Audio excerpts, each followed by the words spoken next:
let's get ready to talk about Chuck. Hello, you're listening to Go Chuck Yourself. In this episode, we're going to be talking about Chuck versus First Class, which of course features a former wrestler in a supporting role, hence the earlier reference. I can't say the full catchphrase. I think that guy has trademarked that phrase and copyrighted it really up the wazoo. I do not want to owe that man any money. Anyhow, if you would like to reach us, you can do that at our email. That is GoChuckYourselfPodcast@gmail.com, or you can always feel free to follow us and reach out to us on Twitter at GoChuckPodcast. Make sure to like and subscribe wherever you are listening to this fine podcast. And I would say let's step into the ring and get ready to talk about Chuck. Here we go.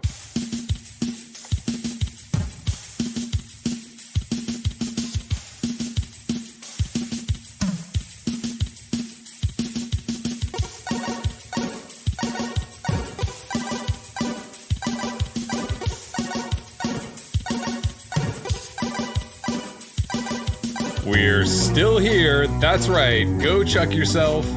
You're listening to the world's premiere, or at least, I don't know, the current premier Chuck podcast. I don't know if historically speaking we're the premier Chuck podcast, but you are listening to Go Chuck Yourself. My name is Chris Gillespie. My name is Erin. And we are here to talk about season 3, episode 5 of the television program Chuck. That is entitled Chuck versus First Class. Ooh. It's not X-Men First Class, just to be clear. If you're here for X-Men First Class, leave. Get out of here. We don't want you. If you want to see Chuck taking on the young, Charles Professor X and a young Magneto, that is not what this is about. It's very different. It is only slightly less weird than that movie, as it so happens. Welcome. I hope that you are doing well. I am going to take a stab and say that when this episode is released in about a week, that the current global pandemic will probably still be going on. That's my guess. It would be nice if it wasn't. Right. I hope that this will be like, you'll listen to this and be like, this is dumb. This is not going on anymore. I hope that's because something better has happened and not because something worse has happened. I don't think something worse will happen, but who knows? So yeah, I hope that wherever you're listening from, that you are safe and that you're okay and that you are using, perhaps you are self-isolating, so to speak. Perhaps you are avoiding social interactions. But, now's never been a better time to watch some Chuck, to listen to Go Chuck Yourself. I am in New York City and Erin is in Los Angeles. I am. Big metropolitan areas that are not the ideal spots to be for global outbreaks of a contagious disease. But so as I'm going through the mental gymnastics of trying to cope with that and being like, oh, geez, like what does this mean for things? And the thing that I kept returning to was that this coronavirus, as they call it, has no bearing on Go Chuck Yourself. I was like, there's one aspect of my life that will not change in any way, shape, or form. And that is the podcast that is always been done remotely. Not always, but as of late has been done remotely, is listen to people remotely. We watch Chuck remotely, individually. And so, yeah. Well, actually, I hired the cast of Chuck to perform each episode live for me. So that aspect is actually going to change. Now I'm going to have to watch as NBC intended. But up until now, yeah, I just had like Zach over. I had Yvonne over. I was like, hey, guys, like, reenact it, please. That's why the corporate card has been so high, is because you've been paying performers to reenact episodes of Chuck. Yeah, it costs a couple million every time, but it's been worth it. Like to really be in the room with them is kind of amazing. I don't doubt that, but I've been meaning to talk to you about how concerned I am about the amount of credit card debt that we're in. I didn't know what you were using it for, but now that I know, I guess I'm not angry. I'm just disappointed. Oh. Okay, well, the pandemic has made me stop doing that. So, and really, like, this isn't really the time to like worry about those kinds of things. So I feel like once this is all handled, like we can talk about our credit card debt. But obviously, the government's gonna forgive that. So like, whatever. Yeah, we could get bailed out of the credit card debt that you've created. We're big business, right? Go check yourself, big business. I certainly would say that we're in the top, 4 million podcasts in America easily. So I think that makes us a pretty important part of the economy. I hope, if you were listening into another country, I hope that things are okay. Obviously, we've celebrated Italy, and Italy is obviously having a rough go of it at the moment. So we hope that if you are listening from Italy, I should say that you are all set. And wherever else, Italy is not the only country in the world, even though here at Go Chuck Yourself, we treat it as it is the only one that matters. But now is the time for us to expand our hearts to include other countries, other people, and we hope that everyone is staying healthy, staying sane as much as is possible. And if we can comfort you in any way, or if you are comforted by the fact of knowing that doing this and getting listens and emails and tweets is comforting us, either way, whatever gives you comfort, we're happy to be a part of that in some small capacity. Yes. So I guess what we're trying to say is thank you for flying with Go Chuck Yourself Airlines. And we will be reaching cruising altitude momentarily.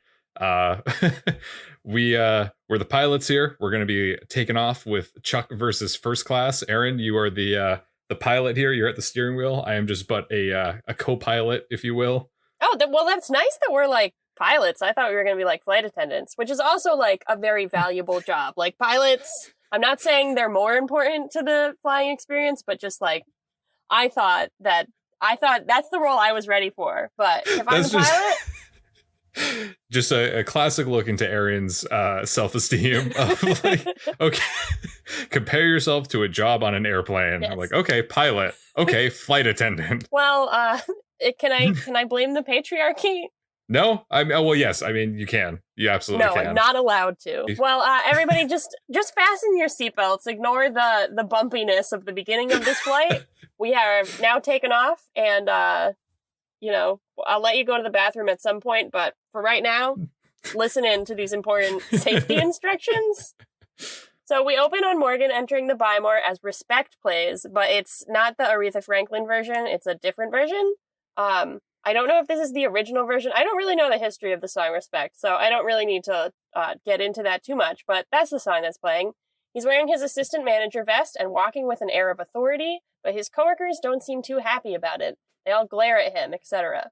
And when he makes it to the break room, we learn that they're outright trying to prank and or seriously hurt him with a heated doorknob, putting laxative in his coffee, and so on and so forth. I thought that sucked. Like, both of those things could seriously hurt a person. Like, as someone who has, like, bowel issues sometimes, like, if someone put a laxative in my food, I would be very upset. If someone put a laxative in my food, I probably wouldn't be able to tell the difference. Good point. Morgan makes what I'm ashamed to say is a pretty reasonable, mature speech about how the pranking needs to stop. I think that's pretty valid. Unfortunately, after this, he sits in a chair that's lined with, I guess, glue, and he gets stuck to it. Everyone leaves him in the break room, and he yells for Chuck. Meanwhile, Chuck interrogates Casey about Shaw. Casey says Shaw is a special agent and can do pretty much whatever he wants, which right now includes conducting a review of their team. We cut to Shaw interviewing Sarah specifically about Chuck. He asks her whether Chuck is a real spy or a liability. Back in the Bymore, Chuck is trying to convince Casey to tell Shaw that Chuck is an integral part of the spy team because he thinks it's the only way for him to escape this ridiculous cover of working in the Bymore.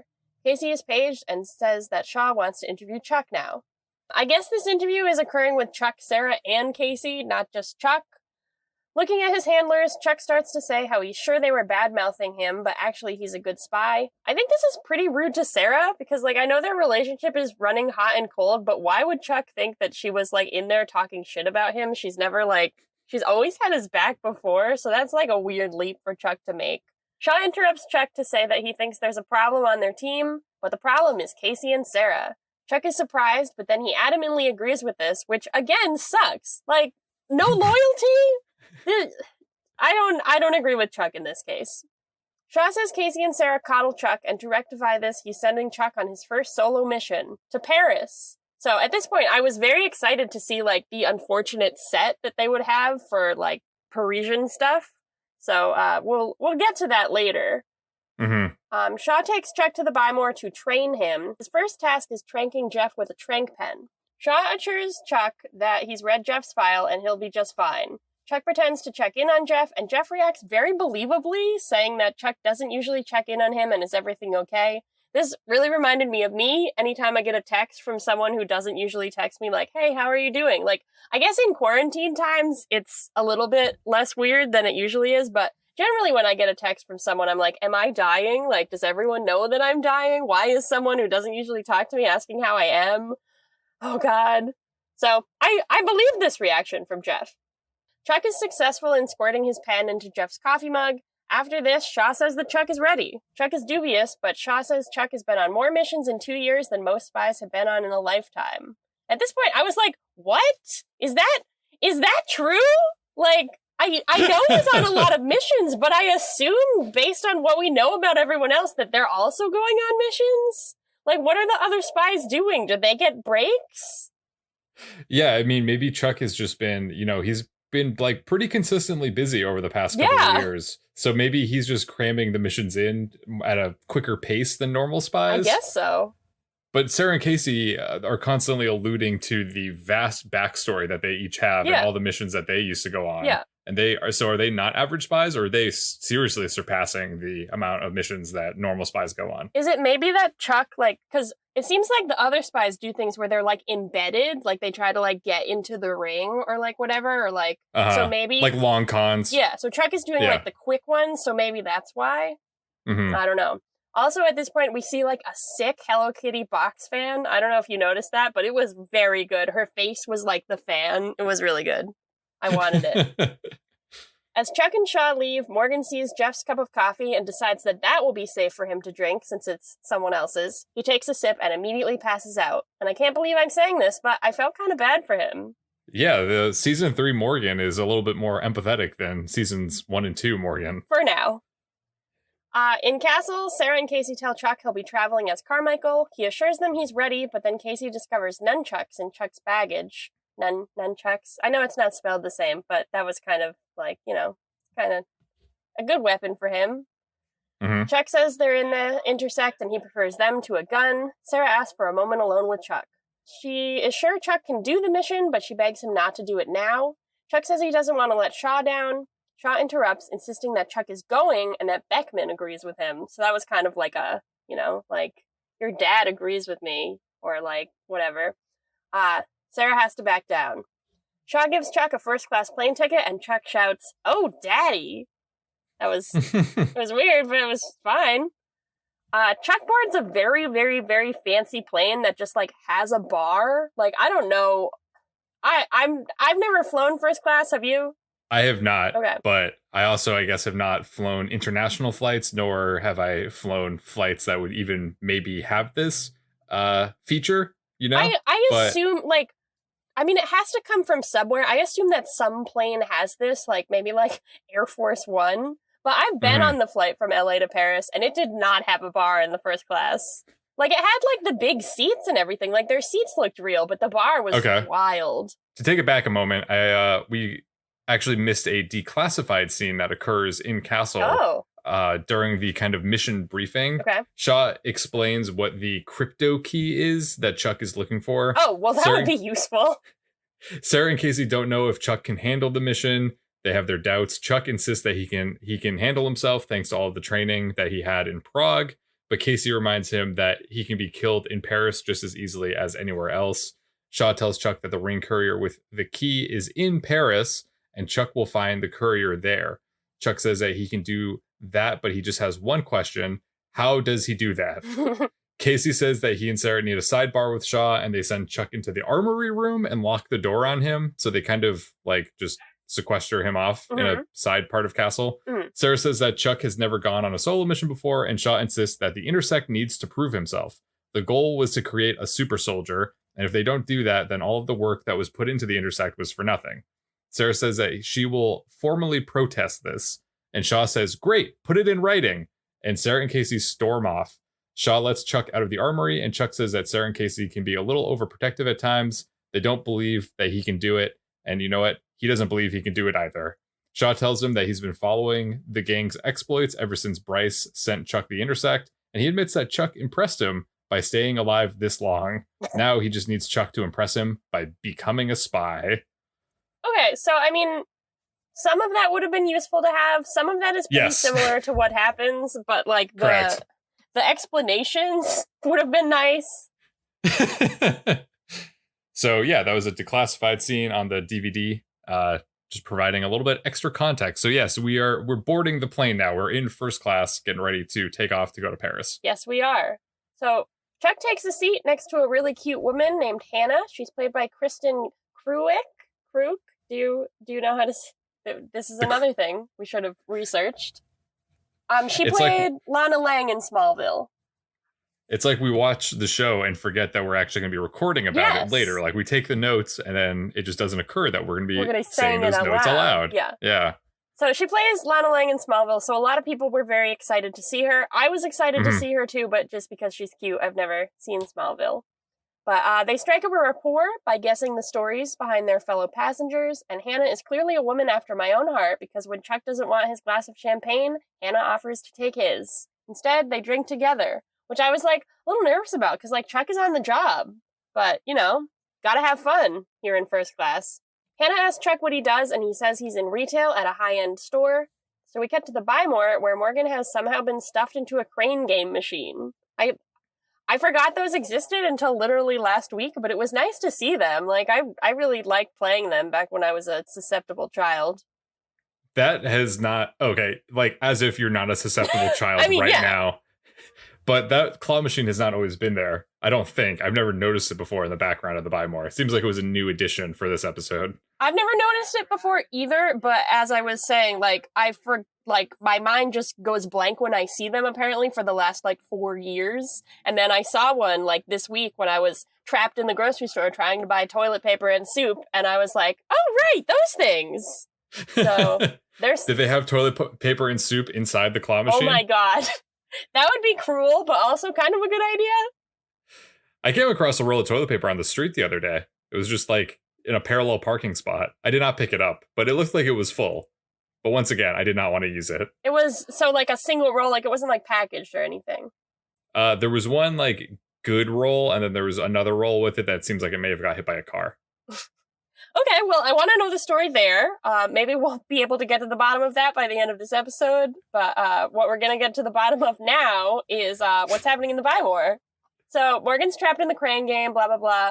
Morgan wakes up and begins yelling just as Casey enters the store. Casey unlocks the crane game because apparently all the employees, or maybe just Casey, have a key to it. I don't know. I feel like it's shocking to me that there's more than one key, but Casey has it. He lets Morgan out. Casey turns on the laughing employees and they all scatter because they're scared of him.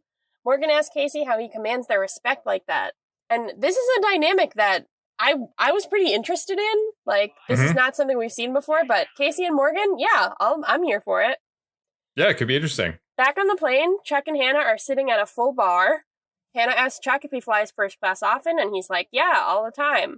He asks about her, and she says she does computer work for a private investor who flies her all over the world. She asks his opinion on a bodybuilder type guy who is Stone Cold Steve Austin. He is, I mean, not a bodybuilder, he's a wrestler, but he's big. He's got muscles. Can we form an alliance right now? My plan was to only refer to, so the character's name is Hugo, but my plan is to only refer to him as Stone Cold Steve Austin. Yeah, and you have to say the full name every single time. Absolutely. Okay, great, okay. Yes. I might have to make some hasty additions to my notes, but that's fine. Chuck turns around and immediately flashes, and we find out that Stone Cold Steve Austin is a ring agent. And his name is Hugo Panzer, but we're not going to call him that. No, we're not. Hugo Panzer the show, but in this show, he's just Stone Cold Steve Austin. Chuck runs to the bathroom to call his team, and Shaw tells him his mission isn't in Paris, it's on the plane. Oh my god, what a surprise. What? So I guess we're not going to get to see Paris after all. So to me, this sucks because, if Chuck had that information, he wouldn't have been drinking. He would have been maybe a little bit more on his guard, and, maybe they were trying not to freak him out, but I feel like Shaw's planning here kind of sucks. Mm-hmm. Shaw tells Chuck he can handle Stone Cold Steve Austin using the tranq pen. Once he hangs up, Sarah turns on Shaw to say Chuck isn't ready for a mid-air mission. She says neither she nor Casey have heard of Shaw and asks who he is. Shaw counters by asking Sarah why she went off the grid for 3 days when Chuck was in Prague. He asks whether she's a ring operative or whether that was about Chuck. Yeah, he just kind of drops this on her. Yeah. It's very feels very, what's the word? Maybe aggressive. Confrontational? It's confrontational, Yeah. absolutely. There's you kind of get the feel that they are also, the characters in this episode of Chuck are also socially isolating themselves, because it's like Chuck's, well, I guess he's on a plane, so that doesn't really count, but Casey's kind of off doing his own thing at the Buy More, and then Shaw and Sarah are basically just cooped up in Castle. Yeah, that's true. And I think we find out at some point that Shaw is living there. Mm-hmm. So I don't, like, I mean, where else, like, if he lives in there, where else does he go? Like, he lives there, he works there. It's a very similar situation. I also feel like this is just kind of confusing because, like, it's a flight. So, like, if Chuck tranked Stone Cold Steve Austin, like, presumably he's going to wake up at some point, or, like, they're going to start, like, deboarding the plane, and people are going to be like, why isn't this guy waking up? And then, like, if he wakes up, Chuck's going to be, like, in Paris. Like, how are they going to extract him? Like, what are they going to do to this guy? Like, it doesn't really make sense, is my point here. There are quite a few things in this episode that I don't think make sense. Yes. One of which would be like, okay, so the whole idea is that Stone Cold Steve Austin is traveling with a crypto key in his luggage. Why not, if you know that this is going to be happening, why not go to the airport and pose as like baggage handlers and try to intercept the luggage before it even arrives on the plane? Very and then smart. that way you're not up in the air, and you can still intercept the package if you it instead happens of being in stuck Toy on the Story plane. too. If toys could do this, spies could do this. So anyhow, let's see how Chuck is going to be going about getting this crypto key out of Stone Cold Steve Austin's luggage, which is in the cargo bay of the airplane. Chuck approaches Stone Cold Steve Austin's seat and asks if he can sit next to him because his current seatmate is annoying him. Stone Cold Steve Austin agrees, and Chuck sits down and immediately starts bothering him. So Stone Cold Steve Austin puts in his headphones, which are attached to a beautiful, beautiful iPod. And he closes you must his have been eyes. so excited to see that. I was. I only have to defend my iPod like on a daily basis at work, so this was nice seeing an iPod just roaming free.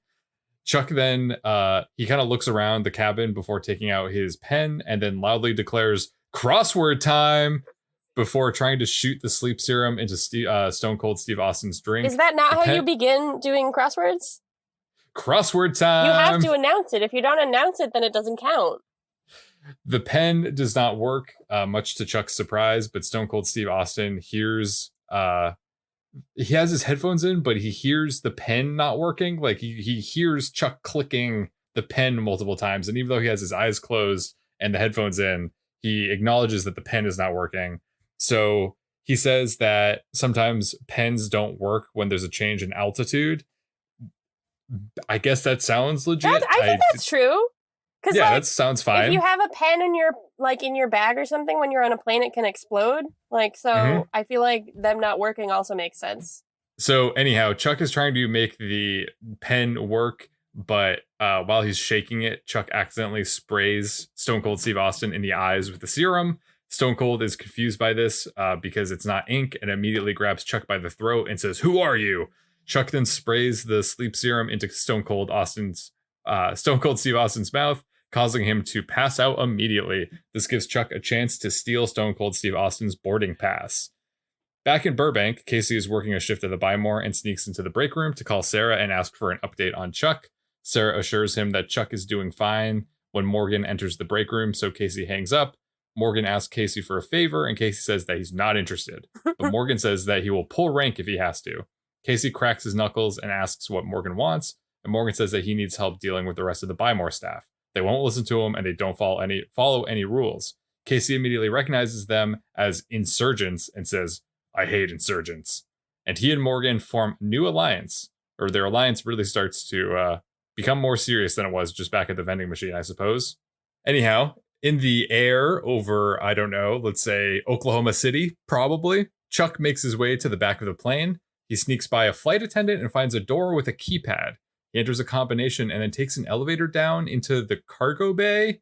And this is something, I don't think this is even possible, right? I don't know if you know the layout of planes, but I don't. Like movies and television shows always make it seem like it's just like a doorway from the main cabin to the, like where they keep the luggage. Mm-hmm. But I imagine for safety reasons and just for like the design of a plane, that doesn't make any sense. Why would anyone ever need to go from the main cabin to the cargo bay?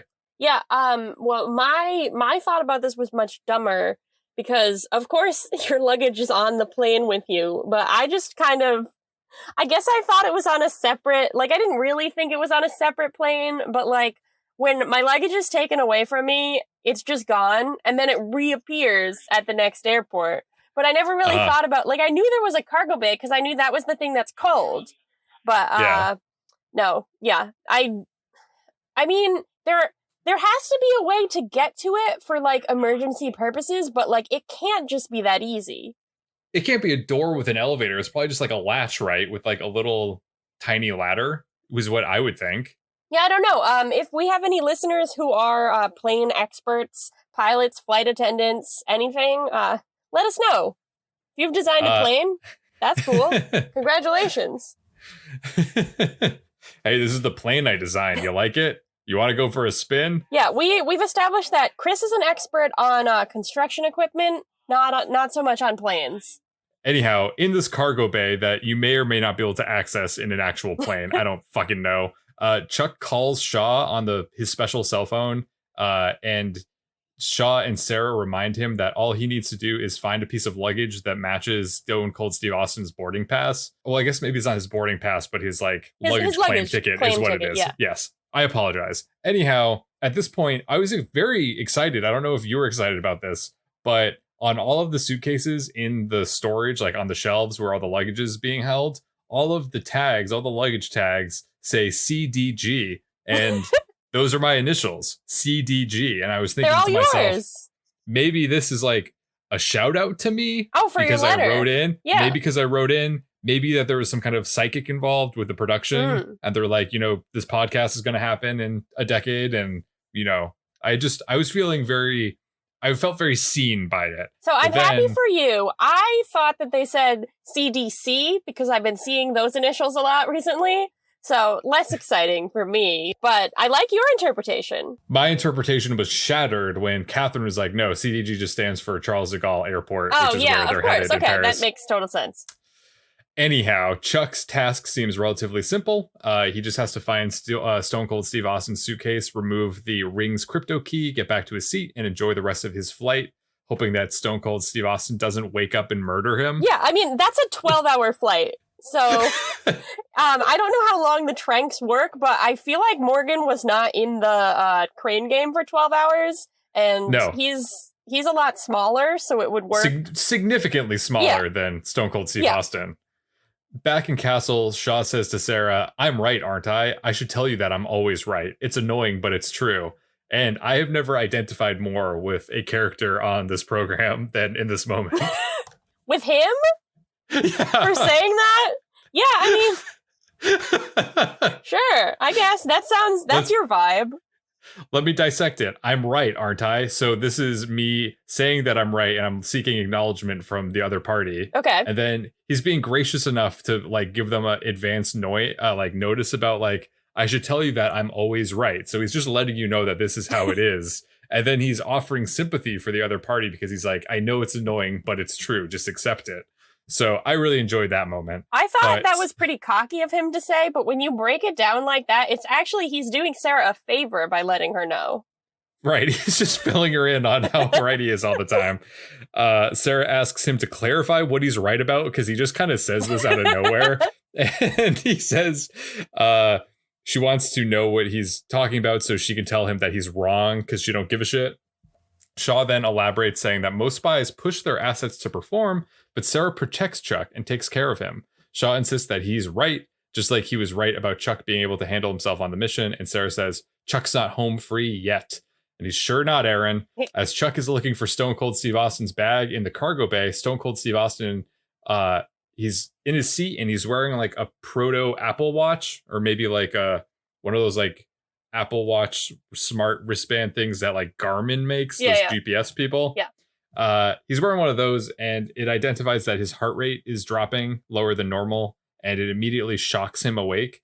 So the first thing that Stone Cold Steve Austin checks for upon waking up out of a deep sleep is his luggage claim ticket. That's the first thing that he checks. He's not disoriented for any period of time. He's not like, where am I? What am I doing? Where am I going? He just immediately reaches for his ticket, and he's angered to find that it's gone. Meanwhile, in the cargo bay, Chuck finds Stone Cold Steve Austin's luggage, and surprise, it's a massive steel casket. Hell yeah, it is. Can you, if you paid an airline enough, would they allow you to check a casket as luggage? Like, if you gave them enough money, if there were like extra fees for like the extra weight going on, would they let you do this? Well, how do you think caskets get overseas? That's a genuine question. Well, like this is in TV a lot with like things on planes. Like there are often caskets down there. So I assume that that's happening. Is it not? Is this another question for our plane listeners? I just assume that it would be, they would have like a separate flight, or like you wouldn't have to check it. It would just be like kind of understood that the casket's going to be on the plane, but it had like the sticker on it, like it was a suitcase. How did it go through the metal detector? Or I guess it wouldn't because he checked it, but. So you're imagining that like he walks up to the like flight desk for like United or whatever, and he just is holding a casket, and then they put it, like they weigh it, and then they put it on a little conveyor belt. Correct. That's what I'm assuming. He like shows up in a pickup truck or something with the casket, and he's like, hey, I'm going to Paris. And they're like, okay, do you have any luggage to check? And he's like, yep. That's a body. Him and like 4 other guys drop off this massive steel casket. Well, my other question here is like, so he goes down there to like look for Chuck, and he's like looking around. Like presumably he knows he checked the massive casket. Like why doesn't he go look at that right away? Like make sure the thing's still in there. Yeah, he knows what it is. He can just go directly to it. So Chuck calls Shaw again and informs him that Stone Cold Steve Austin's luggage is a casket, and Shaw is not surprised by this for some reason. In fact, he says it's a good hiding place. He tells Chuck that he knows what he needs to do.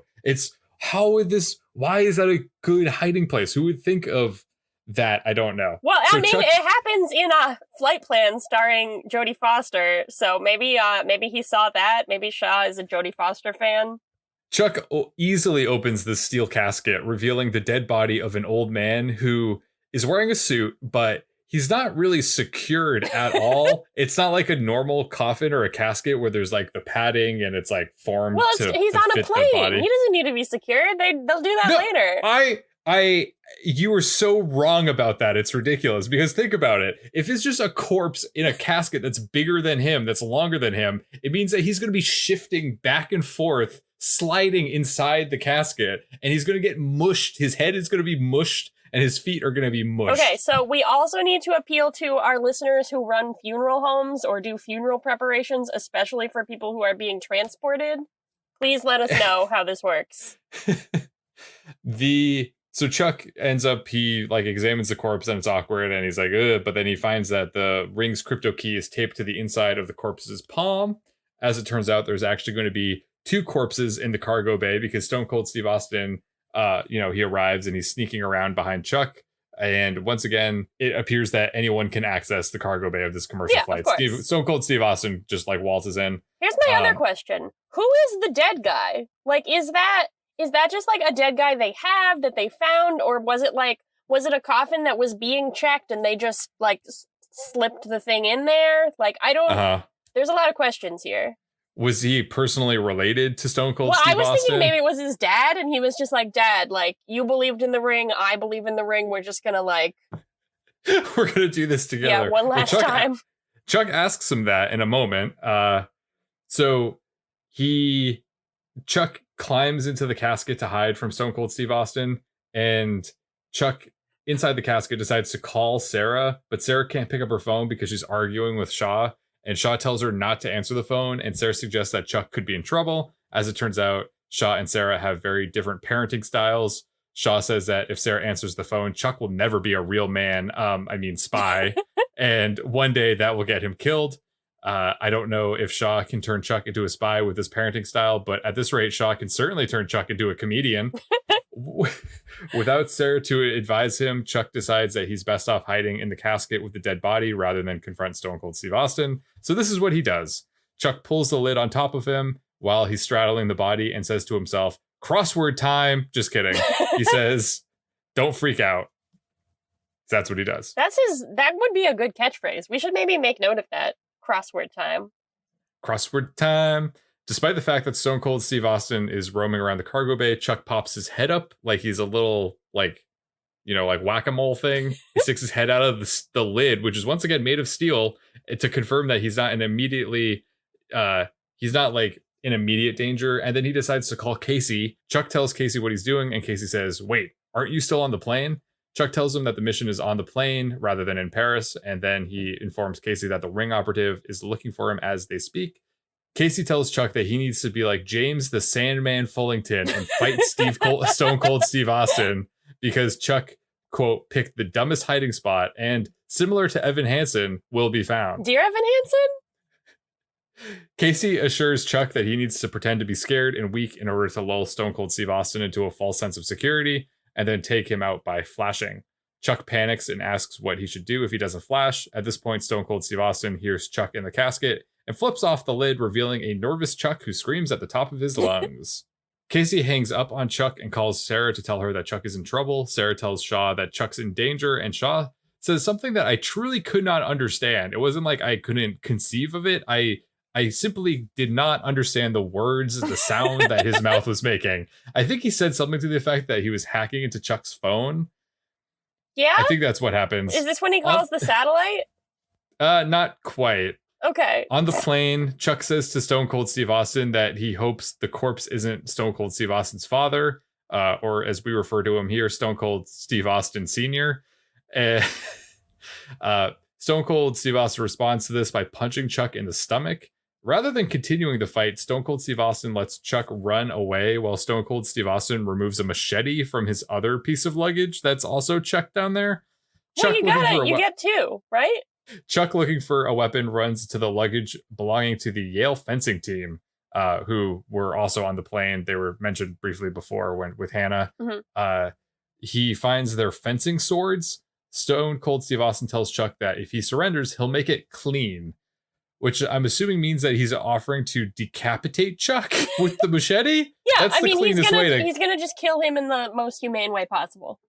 Which is decapitation? I mean, I'm not an expert on humane methods of killing. I would say, like, it probably would be, like, more like a euthanasia type. Like, that would be the most humane, but, like... Sure. With the weapons that they have on hand. I'm also going to note here that the, according to Wikipedia, the saber that Chuck uses in this scenario, cannot possibly exist because no modern fencing blade is that sharp or that robust. So, note that as well in things to insult here. So Chuck does succeed on flashing on the fencing sword, whether or not that fencing sword should exist. What follows is a sword fight between Chuck and Stone Cold Steve Austin. They have some pretty good back and forth with the sword play. Eventually, Chuck swats the machete out of Stone Cold Steve Austin's hand, and Stone Cold Steve Austin says that Chuck missed. Chuck cuts off one of the last remaining strands of the luggage cargo net that's holding up all of the luggage, and this causes all of the luggage to pour out onto Stone Cold Steve Austin. I thought this was pretty cool, but then, like, if you think about it some more, like, sword fights, I guess, make sense in, like, more, like, pirate movies and medieval movies, but, like, Stone Cold Steve Austin is, like, big. He could just, like, I mean, I guess the danger is him getting hit by Chuck's sword, but, like, I don't know. Sword fights never totally make sense because I feel like there's, like, this element of honor that you're, like, following, and, like, if you're actually trying to kill someone, like, he could have easily killed Chuck, like, not following the rules of sword play. He could have just, like, gone at him, you know? Yes, I agree. But it was cool to see. Yeah, it was different. It was fun. Sarah asked Chuck what's going on because I think they hacked his cell phone, so they called him and she's on speaker or something. I'm not sure.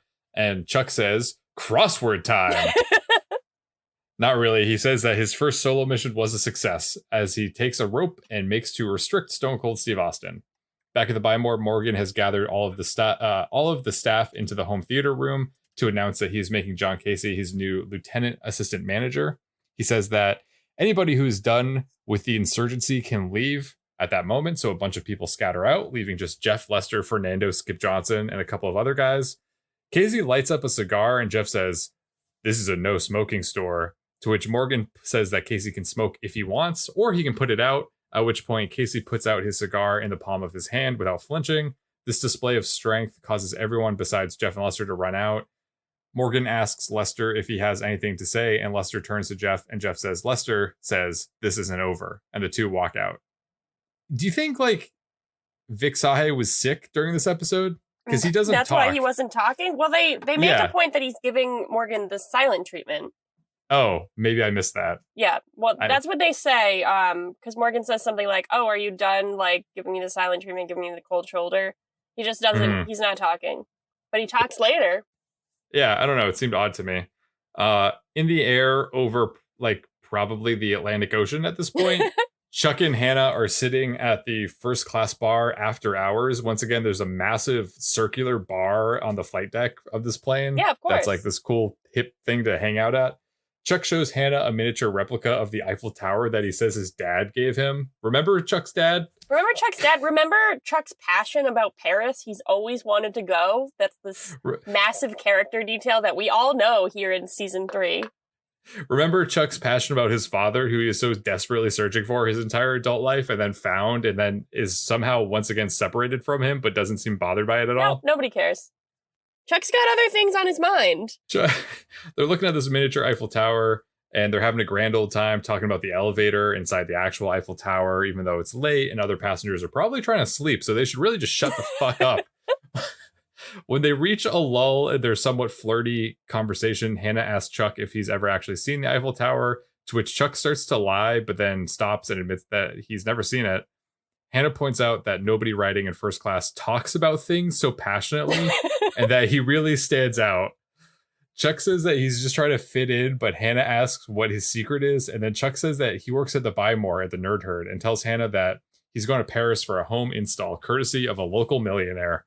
Hannah asks Chuck if he wants to hear her secret, and he agrees, and she says that she recently lost her job and she's going to Paris to clean out her apartment.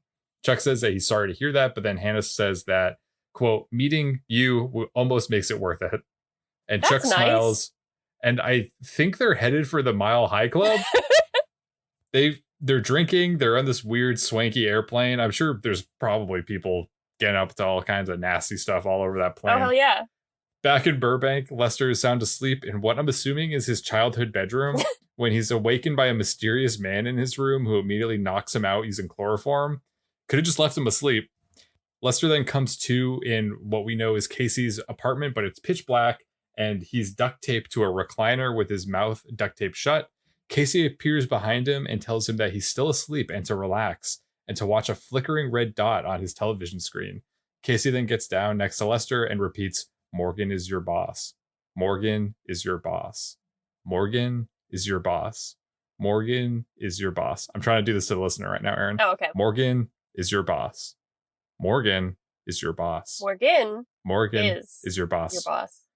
So he does that over and over again. Back in first class over Spain, Chuck and Hannah are back in their seats joking about the Buy More. Chuck takes a sip of a martini and then realizes that something tastes off about it. He didn't order that martini, actually. He doesn't even know where it came from. He starts to get dizzy, and Hannah asks if he's okay. Chuck tries to act like he's fine, but he's starting to sweat, and Hannah says that he looks like he's been poisoned. Chuck then takes his head and sees Stone Cold Steve Austin sitting back in his seat. Stone Cold raises his glass to toast Chuck as if to say, crossword time, and Chuck grimaces.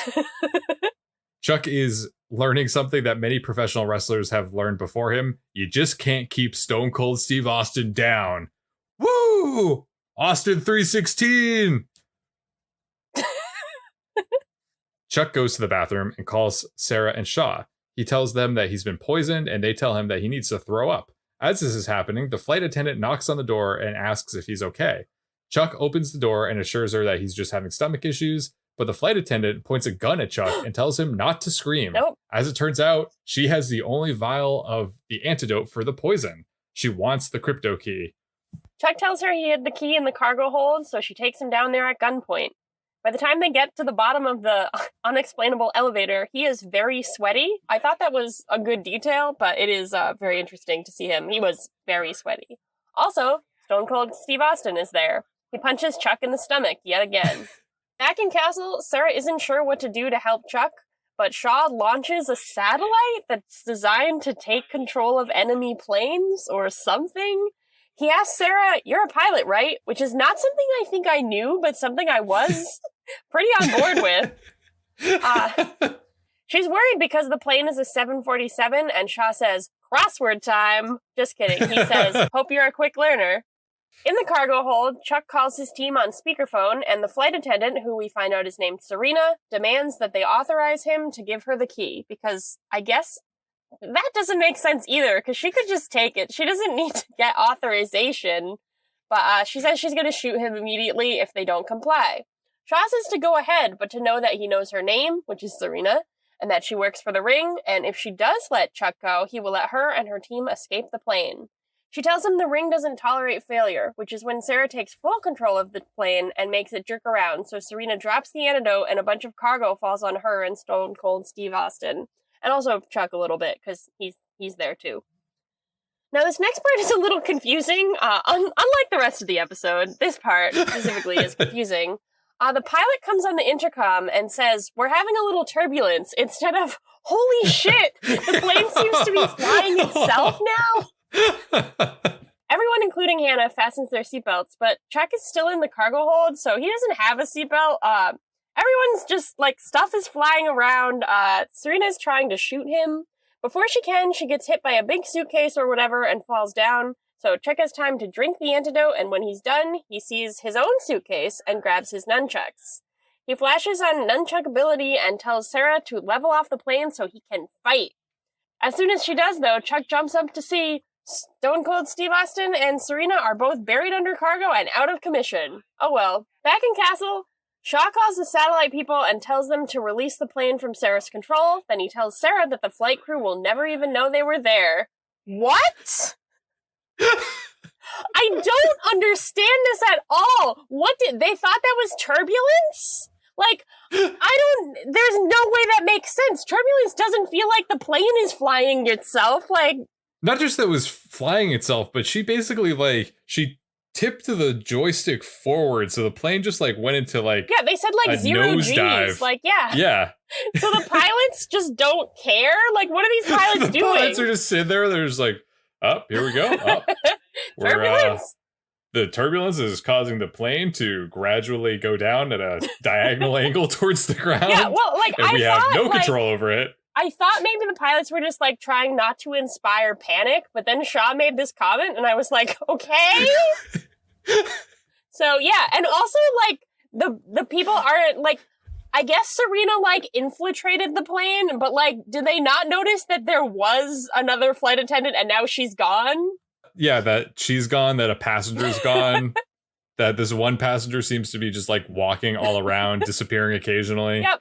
Shaw goes on to tell Sarah that he once lost a spy and it was his fault, so he's dedicated to protecting his team and making sure that never happens again. So at this point, the episode wants us to believe that, okay, Shaw is a tough boss and he didn't give all the information, but it was because he was trying to protect everybody and actually he knew everything the whole time. But that's up for debate. He asks Sarah why she was in Lisbon, and she admits that she went to scatter Bryce's ashes. He believes her. He says he just had to know the Ring hadn't gotten to her first. Meanwhile, Chuck is back on his seat in the plane, landing in Paris. Hannah asks if he'd like her to give him a tour of the Eiffel Tower. He says he'd love that, but then Shaw calls and tells Chuck to stay on the plane because they need the key back in Burbank ASAP. That's how planes work, Shaw. That's how planes work. Well, I mean, maybe they do. He seems to understand that you can take control of a plane remotely and make it do whatever. I guess you can. Yeah, Chuck, hey, did you just travel all the way from LA to Paris? Just stay on board if you just want to go back. Yeah. You don't need another ticket or another boarding pass. Or we don't need to clean the plane at all. We're not concerned about safety reasons for people staying on the plane unattended. Just hang out. Yeah, and, just hang out. We'll be leaving soon. Yeah, so Chuck tells Hannah that he has to stay on the plane, and instead of saying, "What? Is that how this works? Don't flight crews have to take breaks? How do planes work? Has Erin just not known planes work like this?" She says, "What about Paris?" He says he'll be back there eventually, and if she ever finds herself in Burbank and needs a job, he can convince Morgan to hire her, though she'll be overqualified. She thanks him and leaves. As his plane flies away, Chuck looks out the window at the Eiffel Tower, and the view he sees is definitely not the real view you'd see from the plane. He is way too low. But I guess Sarah's just going for a joyride in the plane. She's just sitting back. She's like, oh, the mission's over. I'll have a glass of wine and just play with the airplane. I guess just like Chuck didn't get to see Paris, we didn't get to see a shitty Chuck version of Paris after all. Back in the Bymore, Jeff asks Lester how they're going to get back at Casey and Morgan, but Lester is all brainwashed, and he says, Morgan Grimes is the most caring, most kindest, most understanding person I've ever met in my life, which is a reference to the Manchurian Candidate, I believe, that I probably just messed up. Morgan asks Casey how he accomplished this, and Casey says he won't tell Morgan for reasons of plausible deniability. And now I'm worried, is this what happened to me? Is this why I like Morgan this season? Did Casey get to me? Pretty scary. In Castle, Shaw uses the key to open the communication device that was in the gold briefcase. Was that the same one that they got from the guy with the briefcase, you know? Yes. Okay. Yes, good. They've had it for a little while. Yeah. I thought that they said there was a communication device and not a lockbox. I mean, I guess there's communication items in it, sort of. I don't know. It's kind of unclear. But he opens it with the key. He says it was all intel his former agent had before they were killed. He opens the box and pulls out a bunch of CDs. Don't you remember those? Blank CDs. Yeah. And I was just like, for a moment, I was like, oh, part of my brain's like, oh, I'm all out of blank CDs. And I was like, what? I'm not going to be burning CDs. Like, you never know. I mean, coronavirus, that might happen at some point. That's true. But I don't think that I was just like, blank CDs. Part of me was excited. And then part of me was like, that's a dumb reason to be excited. He also pulls out an envelope, which he takes with him to his office to open privately. Sarah follows him. I hope it's another letter that he wrote saying that he's dead and that he needs them to instructions on how to resurrect him. Yeah, he just has a bunch of those laying around. He was just taking it away to dispose of it because it wasn't relevant. Sarah follows him and asks what it is. He gives it to her to open, and she takes out a wedding ring and an engagement ring. So, like, it's a woman's ring. Shaw explains that his wife was killed by a ring agent 5 years ago. He says they both made the same mistake, falling in love with spies. And her name was Eve. Yeah, her name was Eve. Shaw. I don't think I said that. Back in the Bymore, a French song plays, and Chuck looks at his Eiffel Tower figurine wistfully, which again would maybe have been a good character moment if we had ever seen that he wanted to go to Paris. Fortunately for him, he looks up and Hannah is in the store. They smile at each other. Okay, Hannah, this is insane behavior. I don't think we have enough information about her to know, like, is she from, because she says she has an apartment in Paris. Like, she's been living in Paris. Is she from LA? Like, does she have any ties to LA other than that she happened to be there? And, like, this guy she met on a plane once, she's gonna go get a job from him at, like, if I was sitting on a plane and I told someone that I had lost my job and then they were like, hey, I can get you a job at, like, my retail store. Like, I would appreciate that offer. And that's nice. But, like, I wouldn't even remember that. Like, if in a completely different city from where I live, in a completely different field from what I have been doing, like, this is crazy. And it's like played as, like, a sweet moment. Like, oh, we're going to get this romance. But I was like, that's crazy. It sure is. It is very crazy. That's the end of the episode. That's the end of the episode. That's the tale of first class. Erin and Chris versus first class. Do you have any? I really want to get into a big picture discussion of this episode, but do you have any contextual information that you want to share? I don't have anything big. I just want to note that this is the second episode since the pilot in which General Beckman does not appear. Yeah, what's up with that? Yeah, it was, maybe if she was here, this would have made more sense.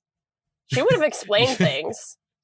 I know, and we make fun of her for not really being that helpful with that kind of stuff, but the situation's bad when we're like, oh man, I wish Beckman was here to explain things. I know.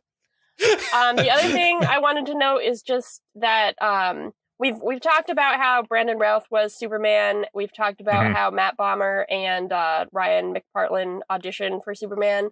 But we have not talked about Adam Baldwin voiced Superman in Superman Doomsday, which really? Yeah. And then Matt Bomer later went on to voice Superman in Superman Brainiac Attacks. So there is a I guess you can be the judge of whether it's Chuck actors and actresses specifically, or just like attractive white actors and actresses from this time period that were bound to be cast in a Superman film eventually, but I thought it was pretty interesting. So there you go. Now let's get into it. All right. So Chuck, marry, kill. One part of this episode that we'd like to marry, and one part of this episode we'd like to kill. I'm just going to go out and say that my marry this week is I really enjoyed the scene of Casey hypnotizing Lester. Mm-hmm. That made me laugh. It was very weird and dark yes. and out of nowhere, mm-hmm. and I appreciated the that weird little detour. Mine is also Casey, actually. And the beginning of the episode when Sarah asked to talk to Chuck privately, Casey does like a really good eye roll, and I really liked that eye roll. I really liked his attitude about it, because obviously he knows something's going on, but he's kind of loyal to them, but he's still gonna like have his fun. So I liked that moment from him. So two pretty big marries this week. Yes. There was so much to love about this episode. My kill for this week, something that I was not fond of, was I'm just gonna go ahead and say Stone Cold Steve Austin's acting. How dare you? He's going to come beat you up. It's not every day that a Chuck guest star turns in such a stinker of a performance. He was fine. I know that he was just doing the role, and the role was not written. It was probably written for him or someone like him, and there's not really anything for him to do. But former wrestlers are just not good actors. Excuse me, what about Dave Bautista? He's not a good actor. He's in My Spy. How can you be a bad actor and be in My Spy? They're just not. I'm sorry. His performance was just bad. The WWE is all acting, isn't it? Yeah. So it's all a performance. They're great actors. Chris, you're wrong. All right. Well, agree to disagree. What was your kill? Oh, I just thought that Shaw being mysterious didn't really make sense. Like, in the context of the episode, to have, like, thrills and surprises for the audience, sure, that makes sense. But in the context of, like, a CIA mission, him withholding information from the team was not really helpful and did, like, actually maybe hurt things. So I thought that there should have been a better, like, I wish there was a better balance between, like, things we do for plot reasons versus things that are actually practical. And I thought that... much like him being right all the time, him withholding information was just annoying. It was not strategic. It was just not helpful. Yes. All right. Fair enough. The next part of the podcast here is the Scooter scale, where we identify on a scale of 0 to 5 corn dogs how many corn dogs we would like to give this episode. How many episodes we'd like to give a corn dog. That would be a different podcast. Is it a sentient corn dog? Is it like we're just like... No, it would be like we're eating corn dogs and tasting them, and then we're ranking how many episodes of Chuck we give a corn dog. Yes. All right. Maybe that's something we'll do in the future. We'll pocket that. Yeah. I don't think either of us would eat a hot dog or a corn dog in our normal life, but maybe we'll do it for the show. I used to, when I was a kid, I used to get frozen ones from Trader Joe's, and that would be like a snack that I would have.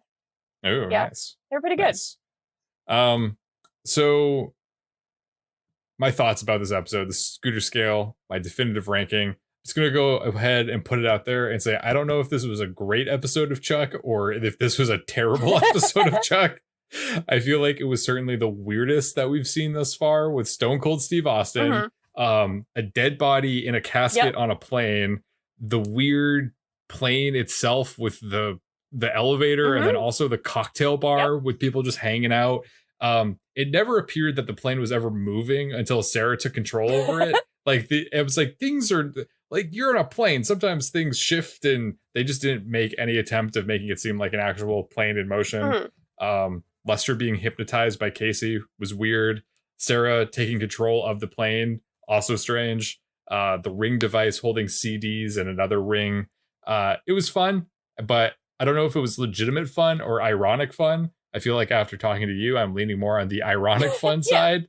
So I think I'm going to have to go with a 3. I just got to be middle of the road with this, I think. Or is 2.5 the middle? I guess 2.5. I guess 2.5, yeah. Okay. I'll do 2.5 corn dogs. So we haven't acknowledged it yet, but this still is the season of Erin. And as such, I have been a fan of a lot of these episodes. This is the first one that I'm going to dip a little bit, but I'm still a little bit high. I did enjoy this episode. I think the campiness, although parts of it annoyed me, I think that I did have a good time watching it. I did like the introduction of Hannah. I liked the Morgan plotline. I thought a lot of it was fun, even if some of it didn't make sense. So I'm going to go ahead and give it a 3.5. Some of the things that I didn't like as much,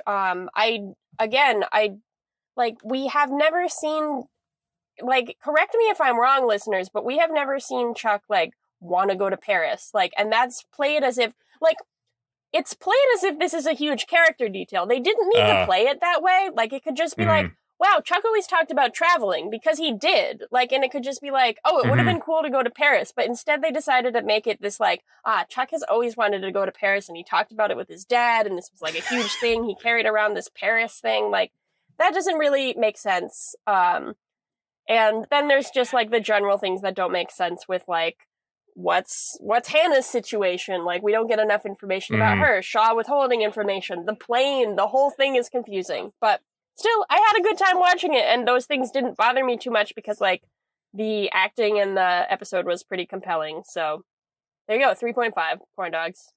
It does seem like someone who created the story and the plot points of this were, like, if they had a writer in the writer's room who was kept in, like, was blindfolded and had their ears plugged so they couldn't hear or see anything that happened in the previous 4 episodes. And then they released them, and they're like, all right, write episode 5. And then they just were like, okay, here's all this stuff. Like, all right. Well, there you have it. It's been a long, strange trip, passengers, but we're finally touching down in Paris. But don't you go anywhere. Stay right there, because if you want to go back to LA, just hang out. We'll be taking off real soon. Yeah, that's how it works. We're just like, we're like a train that like just like turns around and goes backwards, like when it gets to its destination. That's our plane. So we're gonna be going backwards. Thank you for listening. I hope you had a pleasant flight, and we hope to see you again real soon. My name is Chris Gillespie, reminding you that food is sexy. My name is Erin, hoping that you're staying healthy, and I would like to tell you that it's crossword time, and also anything is possible. We will see you next week. Stay right there. Don't move. Stay right there. Thanks for listening. We're gonna be coming right back. Don't move. Don't get off the plane. Is that what takeoff sounds like?